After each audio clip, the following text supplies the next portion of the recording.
Assalamualaikum warahmatullahi wabarakatuh. Bismillah walhamdulillah wa la ilaha illallah wallahu akbar wa la hawla wa la quwata illa billah. Allahumma salli ala sayyidina Muhammad wa ala alihi wa sahbihi wa mawalah.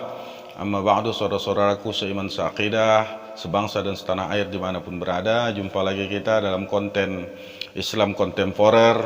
Hari ini saya ingin mengingatkan kembali kepada kita semua bahwa kekuasaan Allah itu tidak ada batasnya. Sebagaimana mungkin sebelumnya di video saya sebelumnya tentang mubahalah, tentang orang-orang yang terzolimi, ini Allah sudah menegaskan wa makaru wa makarallahu wallahu khairul makirin.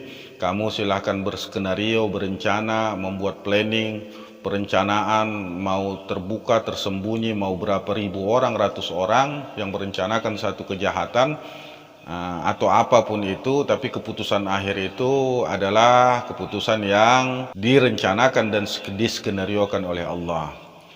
Saudara-saudaraku seiman seaqidah yang dimuliakan Allah, sampai hari ini berita tentang terbunuhnya satu orang polisi Brigadir J ini pada tanggal 8 Juli 2022 yang lalu, bertepatan di hari Arafah waktu itu, karena tanggal 8 Juli tersebut itu kebetulan orang sedang wukuf di Arafah.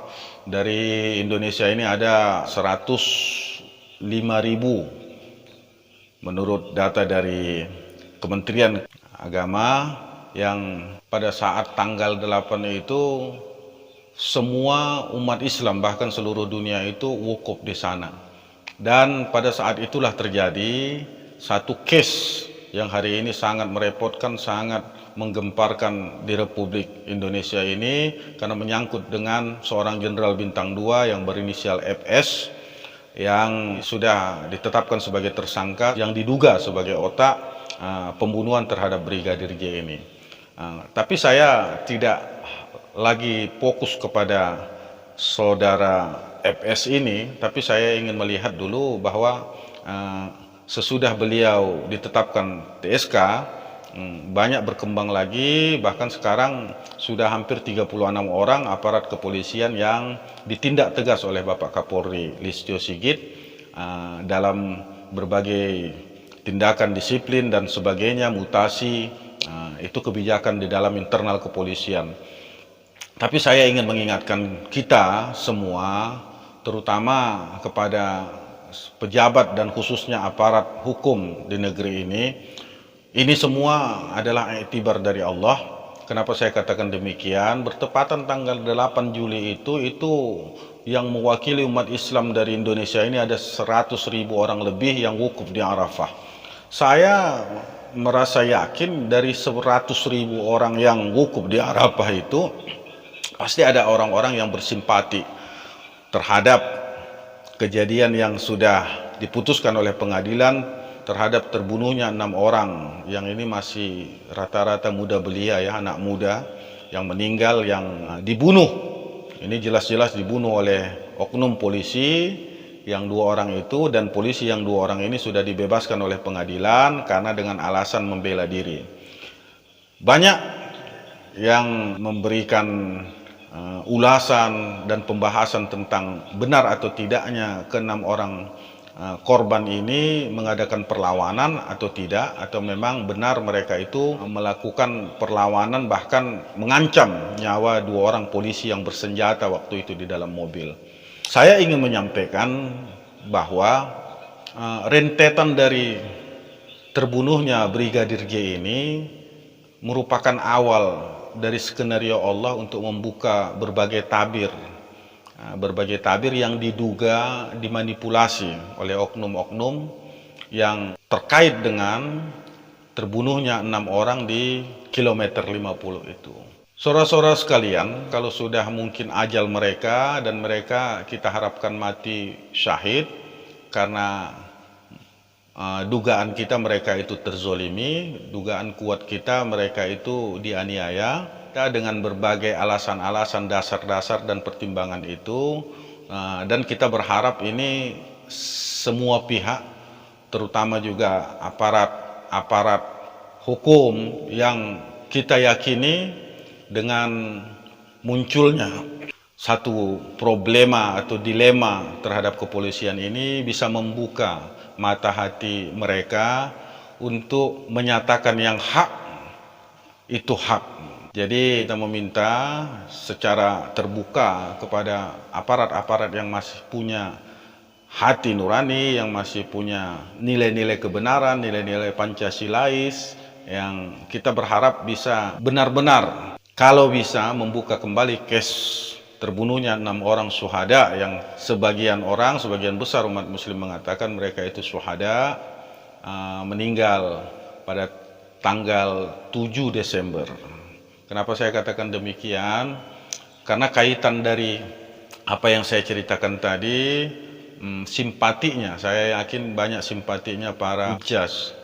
Karena perlu kita ketahui bahwa salah satu tempat doa yang mustajab itu adalah di Padang Arafah dan di saat wukuf di Arafah. Selain di sana juga ada Multajam, ada Hijr Ismail, ada sumur Jam-Jam di sana juga, dan tempat-tempat di dua haramain itu di Mekah dan Madinah itu adalah banyak tempat-tempat yang mustajab doa di sana. Mungkin dari 100.000 umat Islam yang waktu itu melaksanakan haji, tidak menutup kemungkinan mungkin 1, 2, 3, atau 10, atau 20 orang yang memohon kepada Allah supaya anak-anak putra bangsa Indonesia yang masih berumur muda belia, yang meninggal di kilometer 50 Tol Cikampek di rest area tersebut, bisa diungkap kebenarannya. Kenapa saya katakan demikian? Ada satu hal yang sangat prinsipil terhadap umat Islam. Karena kalau mereka itu meninggal karena memang bermaksud ingin membunuh atau melawan kepada oknum polisi, maka nilai-nilai mati syahidnya itu akan diragukan. Kenapa? Karena orang yang meninggal karena berusaha untuk membunuh atau berusaha untuk menyakiti orang lain, tidak dihukumkan terhadap orang yang syahid, terkecuali mereka itu dalam peperangan melawan orang-orang yang ingin menzolimi atau ingin menganiaya umat Islam. Jadi ini sangat prinsip. Kalau mereka itu diisukan karena mereka itu mengadakan perlawanan, mengadakan, ya kita katakanlah niat untuk menyakiti atau menganiaya atau membunuh para polisi itu, maka ini sangat fatal terhadap persepsi atau pemikiran atau tanggapan orang sepanjang hayat. Karena ini sejarah tidak akan terlupakan sampai ke anak cucu. Kalau itu memang satu kebenaran, maka akan muncullah image atau pendapat bahwa mereka itu meninggal atau wafat itu karena mau melawan kepada aparat polisi. Padahal kemungkinannya mereka itu tidak wafat, tidak meninggal karena melawan atau ingin membunuh polisi. Samalah seperti kita bandingkan ketika informasi pertama yang diumumkan bahwa Brigadir J ini meninggal karena melakukan pelecehan seksual, kita bilang. Walaupun akhirnya itu sudah dientah oleh pihak penyidik dan beberapa pejabat kepolisian. Tapi sempat di awal itu diisukan seperti itu. Bahkan diumumkan oleh aparat Kapolres Jakarta Selatan yang sekarang sudah nonaktif, dengan humas dari Polri yang menyatakan bahwa mendiang Brigadir J ini melakukan pelecehan seksual. Ini kan merupakan satu aib ya. Sudah dia meninggal dianiaya mungkin, kemudian dia terbunuh, ditambah lagi kematiannya itu atau meninggalnya itu membawa cacat bagi dia, bukan bagi dia oke lah, tapi bagi keluarga orang yang mungkin bukan hanya jutaan orang, tapi bisa ratusan juta orang yang akan menjadi fitnah kepada almarhum. Sama dengan 6 orang yang meninggal di KM 50 itu, ketika sudah disebarkan atau sudah ingkrah menyatakan bahwa mereka itu meninggal itu karena melawan atau berusaha menyakiti polisi atau mereka itu bahkan dan sebagainya, ini akan menjadi fitnah kepada mereka, dan ini sampai ke anak cucu, sampai kapanpun akan menjadi image negatif terhadap 6 orang itu. Dan inilah yang dibuka Allah kerannya, keran itu dibuka Allah karena 6 orang ditambah dengan Brigadir J ini jadi 7. Kebetulan ini 17 Agustus ini adalah ulang tahun yang ke-77 negeri yang tercinta ini. 1777. Ini kita jangan pula ini nanti dibuat jadi angka apa pula sama ini pemirsa atau pendengar ini. Ini tidak ada kaitannya dengan angka-angka yang judi dan sebagainya. Tapi saya hanya mengingatkan bahwa angka 7 itu dalam Islam semua angka sama sebenarnya. Tapi dari berbagai riwayat, hadis, ayat segala macam itu angka 7 ini dengan 7 lapis langit, 7 lapis bumi, dengan 7 tingkatan sorga, 7 tingkatan neraka. Kemudian angka 7 ini juga disebutkan dalam beberapa hadis-hadis yang menyebutkan bahwa 7 ini adalah kelipatan-kelipatan yang merupakan satu keutamaan. Kalau sholat berjamaah ada 27 kali, bahkan hadis-hadis yang menyatakan di akhir zaman nanti umat Islam itu akan terfirqah menjadi 70 firqah, 70 golongan. Jadi 7 ini adalah angka yang memang menurut kita adalah angka peringatan kepada kita. Ulang tahun yang ke-77 dan Brigadir J ini adalah korban yang ke-7 yang ditembak polisi, yang masih menjadi misteri kematian mereka itu masih menjadi polemik bagi semua pihak, terutama umat Islam di Indonesia ini ingin mempertegasnya. Oleh sebab itu kita berharaplah dengan nilai-nilai ulang tahun negeri Indonesia yang merdeka kita pun karena berkat Allah yang Maha Kuasa ini, kepada aparat-aparat terutama Komisi Hak Asasi Manusia, Komnas HAM, kemudian juga kepolisian sebagaimana juga dipimpin oleh Bapak Kapolri saat ini, Bapak Listio Sigit, yang kita meyakini bahwa konsistensinya terhadap kebenaran itu kita yakini masih punya, sehingga bagaimana kebenaran itu bisa terungkap. Janganlah kita menyembunyikan sesuatu yang mungkin sebenarnya secara logika, secara akal itu sebenarnya sudah bisa ditebak oleh yang namanya publik.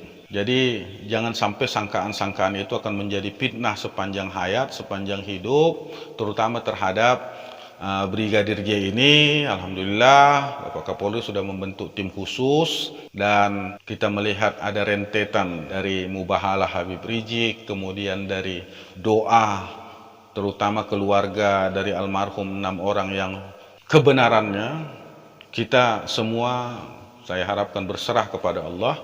Semoga Allah bisa menggerakkan hati-hati orang-orang yang mengetahui kebenaran ini, yang masih punya komitmen, konsistensi, yang masih punya nilai-nilai kejujuran, nilai-nilai amanah, yang memegang tampuk kekuasaan, jabatan, terutama jabatan hukum di negeri ini, dengan melihat banyak kejadian-kejadian yang akibat mubahalah Habib Rizik ini, yang akibat mungkin doa-doa dari orang-orang yang terzolimi, kita melihat ada yang berbagai macam sebagaimana video saya sebelumnya, berbagai ragam azab Allah itu ditimpakan kepada mereka.